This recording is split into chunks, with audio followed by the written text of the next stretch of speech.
നീ റെഡിയായോ മീന? ഞാൻ കൃത്യം 4 മണിക്ക് ബീച്ചിലെത്തും. Get ready for a surprise. Yeah, I'm getting ready.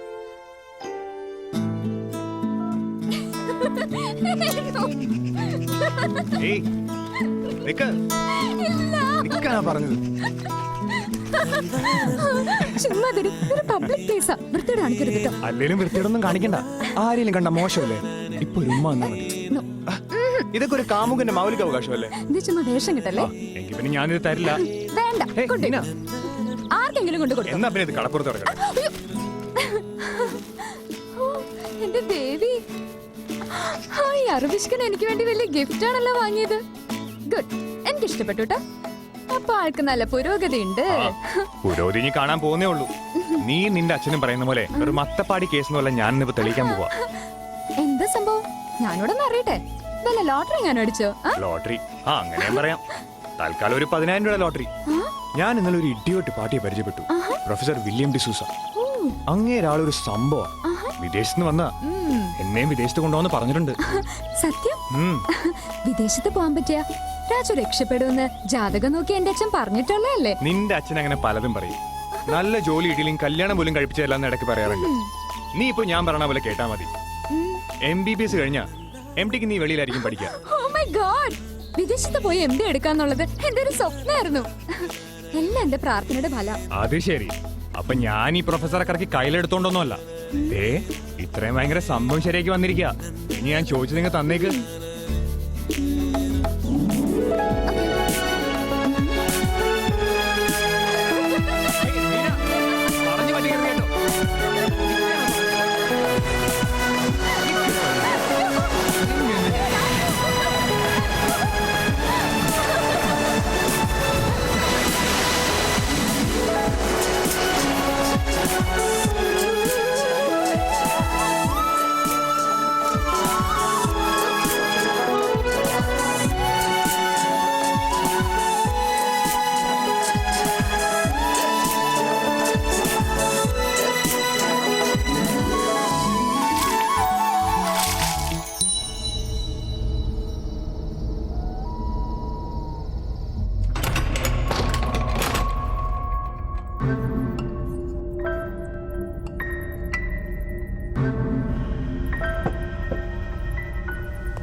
ആനിമോളെ, ഈ കൊച്ചത് എന്തെടുക്കുവാ?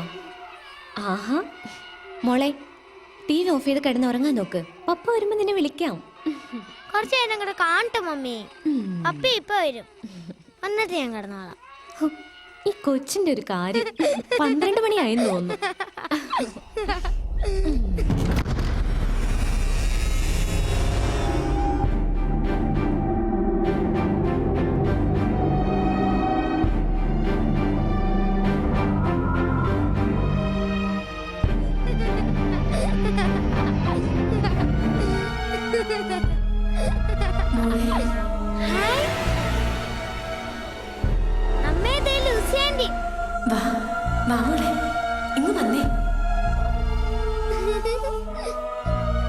എത്ര ദിവസമായി ആന്റിയെ കണ്ടിട്ട്? ഇവിടെ എല്ലാരും പറയുന്നു അങ്കിളിനെ ആന്റിയും കാണുന്നില്ലെന്ന്. അതും പറഞ്ഞ് ഇവിടെ എല്ലാരും കരച്ചില്ല. അങ്കിൾ എവിടെ ആന്റി? അങ്കിള് വെളിയിലുണ്ട്. മോള് വാ, നമുക്ക് അങ്കിളിന്റെ അടുത്തേക്ക് പോവാം. അങ്കിൾ എവിടെ?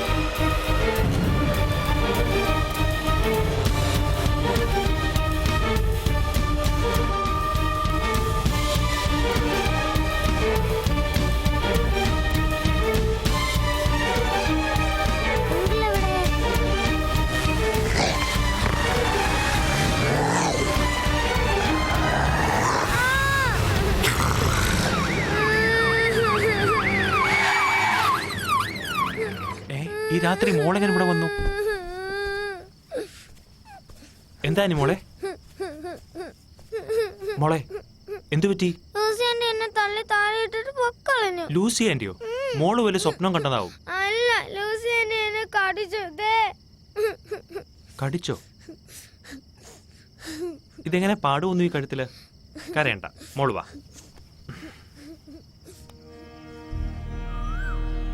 ആ പിന്നെ മഞ്ഞൾ തേച്ച കുറെ നേരം ഇരിക്കണം കേട്ടോ. ഉടനെ കുളിച്ചേക്കരുത്.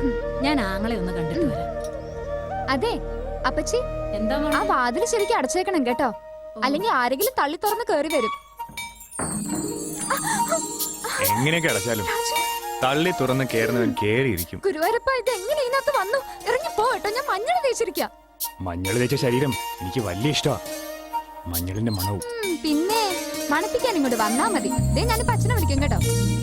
എന്താ വിളിക്ക്? ശ്ശെ, വേണ്ട രാജു, ദേഹം മുഴുവൻ മഞ്ഞളാവും. അച്ഛാ, ഞാൻ കുളിക്കാൻ മഞ്ഞൾ തേച്ചിരിക്കാ. ദേ, എന്നെ ചൂടാക്കരുത് കേട്ടോ. എന്നെയും ചൂടാക്കരുത്. ഒന്ന് പോകുന്നുണ്ടോ? രാജുവിന്റെ അമ്മ ഇപ്പൊ കയറി വരും. ഞാനൊരു പ്രധാനപ്പെട്ട കാര്യം പറഞ്ഞിട്ട് പോയിക്കോളാം. അതെന്ത് കാര്യം? ഞാൻ പറഞ്ഞിട്ടില്ല ഒരു വില്യം ഡിസൂസയുടെ കാര്യം. ആ, അദ്ദേഹം നമുക്കിന്നൊരു പാർട്ടി തരുവാ. നമുക്കോ? അതിനെന്തിനാ എന്നെ കൂട്ടുന്നത്? ഞാനെന്ന് പറഞ്ഞ പിന്നെ നീയും ഇല്ലേ അതില്. വൈകിട്ട് 6 മണിക്ക് സീബ്രീസ് ഹോട്ടലിൽ ചെല്ലണം. രാത്രി 8 മണിക്ക് തിരിച്ചു പോരാം. അയ്യോ, രാത്രിയിലോ? പിന്നെ അച്ഛനെന്നെ വിടത്തില്ല. നിന്റെ ഏതെങ്കിലും കൂട്ടുകാരുടെ ബർത്ത്ഡേ പാർട്ടിക്ക് പോവാന്ന് പറഞ്ഞാ മതി മോളെ. നിന്നെയും കൂടി ചെല്ലാൻ ഞാൻ വാക്ക് കൊടുത്തു പോയി. എന്റെ മാനം കളയരുത്. നോക്കാം. അയ്യോ, ദേ അപ്പച്ചി വരുന്നു. പോ, പോ, പോ. അപ്പൊ പറഞ്ഞോളെ എന്റെ കൃഷ്ണ. പറഞ്ഞോളെ വൈകിട്ട് കാണാം.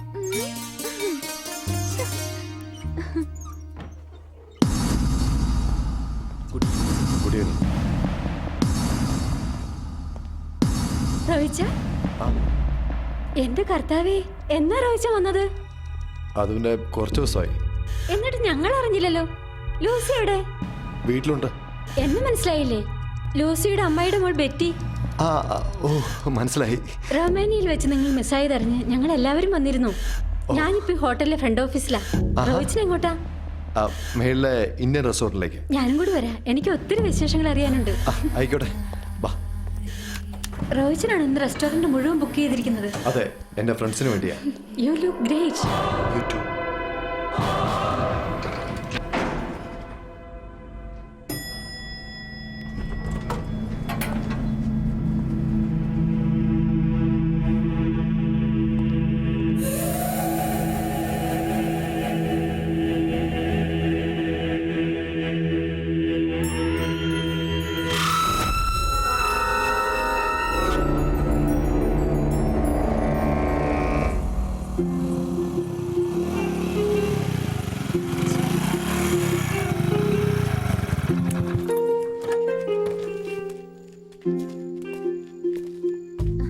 അച്ഛൻ നേരത്തെ എത്തിയോ? അമ്മ നേരത്തെ എത്തിയല്ലേ? അല്ല, ഞാൻ വരുമ്പോ മീന ബസ് കാത്ത് നിൽക്കുന്ന കണ്ടു. രാത്രി ആയതുകൊണ്ട് ഇങ്ങ് കൊണ്ടുവിടാന്ന് കരുതി. അത് പിന്നെ സരിതയുടെ അമ്മ കാറി കൊണ്ട് വിടാന്ന് പറഞ്ഞു. ഞാനാ പറഞ്ഞ വേണ്ടെന്ന്. അതെ അതെ, ഉക്കിലും ബർത്ത്ഡേ പാർട്ടി ആയിരുന്നു. ഓ, ബർത്ത്ഡേ പാർട്ടിക്ക് നീ കൂടെ പോയിരുന്നു? അല്ല, അത് പിന്നെ മീന പറഞ്ഞു. ഞാനാ പറഞ്ഞത്. എന്നാ പിന്നെ ഞാനങ്ങോട്ട്. നിന്റെ ഈ പ്യൂൺ പണി കൊണ്ട് വല്ല ഗുണവും ഉണ്ടോടാ? പ്യൂൺ പണിയോ? ഷോ, ഈ അമ്മാവനോട് പറഞ്ഞ് ഞാൻ തോറ്റു. ഞാനൊരു ബിസിനസ് എക്സിക്യൂട്ടീവ് അല്ലേ? എന്ത് എക്സിക്യൂട്ടീവ് ആണെങ്കിലും കിട്ടുന്ന ശമ്പളം പ്യൂണിന്റെ അല്ലേടാ. ഞാൻ നിന്റെ അച്ഛനോട് പല പ്രാവശ്യം പറഞ്ഞതാ, ആ ചെറിയ അമ്പലത്തിലെ ശാന്തിപ്പണി നിർത്തി രണ്ടുപേരും കൂടി ഇവിടെ വന്ന് എന്റെ പരികർമ്മിയായി നിൽക്കാൻ. കേട്ടില്ല. മാസം ഒരു 50,000 രൂപയെങ്കിലും തീർത്തു ഉണ്ടാക്കാം. പറയുമല്ലാതെ എനിക്ക് മറ്റൊന്നും ചെയ്യാൻ പറ്റില്ലല്ലോ. അതല്ല അമ്മാവ, അച്ഛൻ്റെതായ ചില ചിട്ടവട്ടങ്ങളും വിശ്വാസങ്ങളൊക്കെ ഉണ്ട്. പിന്നെ എന്റെ കാര്യം, ഞാനുടനെ എന്റെ ബോസുമായി വിദേശത്ത് പോവല്ലേ. ആരുമായി? എന്റെ ബോസുമായി. ലോക പ്രശസ്ത സയന്റിസ്റ്റായ വില്യം ഡിസൂസാറിന്റെ കാര്യമാ പറഞ്ഞത്. എന്നെയും കൂടി വിദേശത്ത് കൊണ്ടുവന്ന് പറഞ്ഞിട്ടുണ്ട്. അങ്ങനെ വലിയ കോടീശ്വരനല്ലേ. അതൊരു നല്ല കാര്യമാ. വിദേശത്തൊക്കെ പോയാ നല്ല ശമ്പളവും കിട്ടും, കൂടെ അതൊരു പേരുവാ. ആ പിന്നെ അമ്മാവ, വിദേശത്തൊക്കെ പോയി ജോയിൻ ചെയ്തിട്ട് മതി കല്യാണമൊക്കെ. ധൃതി ഒന്നും വെക്കണ്ട. അല്ല, അതിനാര് ധൃതി വെച്ചു? അല്ല, പറഞ്ഞേ ഉള്ളൂ. 24 മണിക്കൂറും ഞാനും നിന്റെ അച്ഛനുമൊക്കെ ഭഗവത് മന്ത്രങ്ങളല്ലേ ചൊല്ലുന്നത്. നല്ലതേ വരൂ. നേരെ വേറെ ആവുന്നൊരു പിച്ചല്ലേ. ആ